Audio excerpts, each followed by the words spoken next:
Robert T Kiyosaki द्वारा लिखित the business of the 21st century book हमें network marketing के बारे में व्यावहारिक ज्ञान देती है। इस बुक को पढ़कर हम यह जान जाते हैं कि नेटवर्क मार्केटिंग असल में है क्या और वह हमारे लिए किस प्रकार उपयोगी है।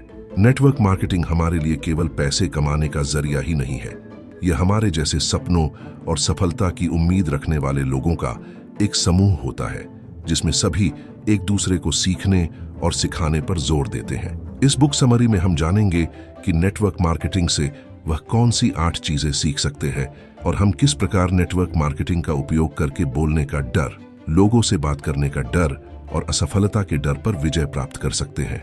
नमस्कार दोस्तों, मैं हूं आदर्श और स्वागत है आपका हमारे चैनल पर। नेटवर्क मार्केटिंग उन लोगों के लिए असली दुनिया का बिजनेस स्कूल है जो किसी कर्मचारी के बजाय बिजनेस की योग्यता सीखना चाहते हैं।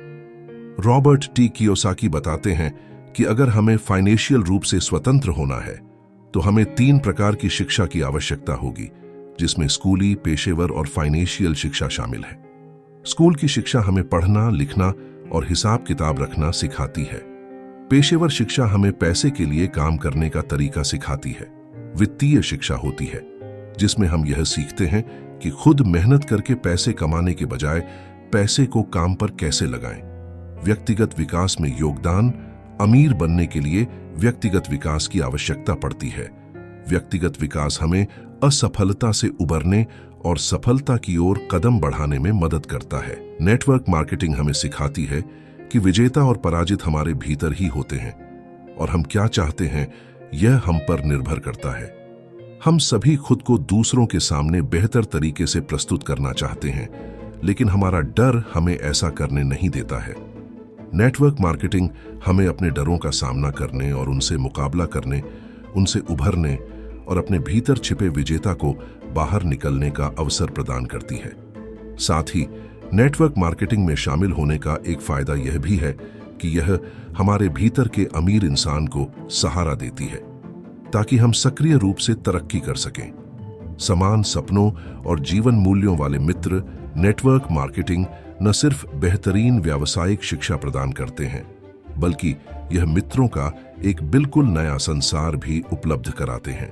ऐसे मित्र जो हमारी तरह समान लक्ष्यों की दिशा में जा रहे हैं और जिनके बुनियादी जीवन मूल्य भी वही हैं जो कि हमारे हैं। रॉबर्ट बताते हैं कि हम अपने जीवन की आर्थिक स्थिति को बदलना चाहते हैं तो यह जरूरी नहीं कि हमें एक नई नौकरी की आवश्यकता हो। उससे ज्यादा जरूरी यह है कि हम इस बात पर ध्यान दें कि हम किसके साथ अधिक समय बिताते हैं और हमारे शिक्षक कौन हैं, क्योंकि हम अधिकतर उन लोगों से सीखते हैं जो हमारे आसपास होते हैं या जिनके पास हम अधिकांश समय बिताते हैं। रॉबर्ट बताते हैं कि शक्ति प्रोडक्ट में नहीं होती है, शक्ति तो उस नेटवर्क में होती है जिसके माध्यम से वह प्रोडक्ट दूसरों तक पहुंचता है। यदि हमें अमीर बनना है तो हमें एक शक्तिशाली, व्यावहारिक और विकासशील नेटवर्क बनाने का तरीका खोजने पर ध्यान देना होगा। नेटवर्क की शक्ति हम अफवाहों में देख सकते हैं, क्योंकि यही वह जबरदस्त शक्ति है जिसके बदौलत अफवाहें इतनी तेजी से फैलती हैं। इसमें एक आदमी 3 को बताता है, जिनमें से प्रत्येक अन्य 3 को बताते हैं, उन अन्य में से प्रत्येक दूसरे 3 को बताते हैं और इस तरह बहुत जल्दी ही वह बात शहर के हर व्यक्ति को पता चल जाती है। हम भी इस शक्ति का इस्तेमाल अमीर होने के लिए कर सकते हैं। रॉबर्ट टी कियोसाकी बताते हैं कि यह हो सकता है कि हम बहुत सारे प्रोडक्ट बेच सकते हैं, लेकिन हमारे नेटवर्क के अधिकांश लोग हमारी नकल नहीं उतार पाएंगे, इसलिए हमारा नेटवर्क अधिक नहीं बढ़ पाएगा। नेटवर्क मार्केटिंग में हमें विशेष योग्यताओं की कोई आवश्यकता नहीं होती है।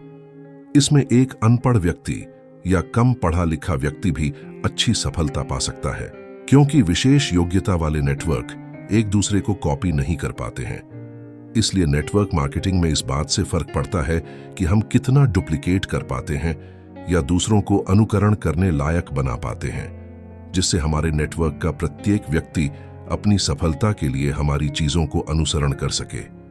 नेटवर्क मार्केटिंग इस प्रकार के लीडर को विकसित करती है जो बेहतरीन शिक्षक बनकर दूसरों को प्रभावित करें और दूसरों को उनके सपनों का पीछा करना सिखाकर उन्हें साकार करने की ओर कदम बढ़ाने के लिए प्रेरित करें। रॉबर्ट टी कियोसाकी के अनुसार नेतृत्व के 4 तत्व होते हैं, जिसमें मानसिक, भावनात्मक, शारीरिक और आध्यात्मिक हैं। कोई भी व्यक्ति इन 4 तत्वों पर महारत हासिल किए बिना नेतृत्व की सफलता प्राप्त नहीं कर सकता और ना ही इन 4 चीजों को दूसरों में विकसित किए बिना उन्हें बेहतर लीडर बना सकता है। इसलिए हमें अपने सोचने के तरीके, अपने विचारों को व्यक्त करने के तरीके, शरीर को स्वस्थ रखने के तरीके और आध्यात्मिकता पर काम करते रहना चाहिए। हम सभी जानते हैं कि दौलत का अर्थ केवल धन या पैसा नहीं होता है और ना ही दौलत आमदनी में नापी जाती है। दौलत को मापने का पैमाना समय है। यह इस प्रकार है कि हम अपने मासिक खर्चों को अपनी बचत से विभाजित करते हैं, तब हमें पता चलता है कि हम इस जीवन शैली को कितने महीनों तक बरकरार रख सकते हैं। रॉबर्ट टी कियोसाकी के अनुसार वित्तीय स्वतंत्रता पाने के 4 कदम कुछ इस प्रकार हैं। व्यवसाय या कंपनी बनाकर हम बहुत सा पैसा बना सकते हैं।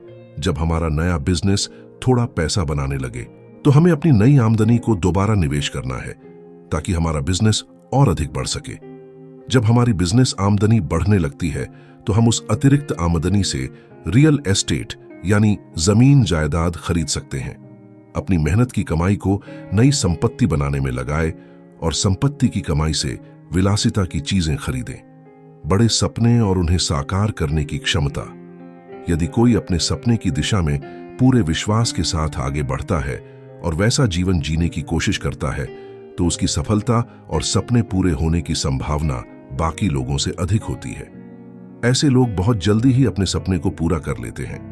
रॉबर्ट टी कियोसाकी हमें बताते हैं कि 5 प्रकार के स्वप्नदर्शी होते हैं।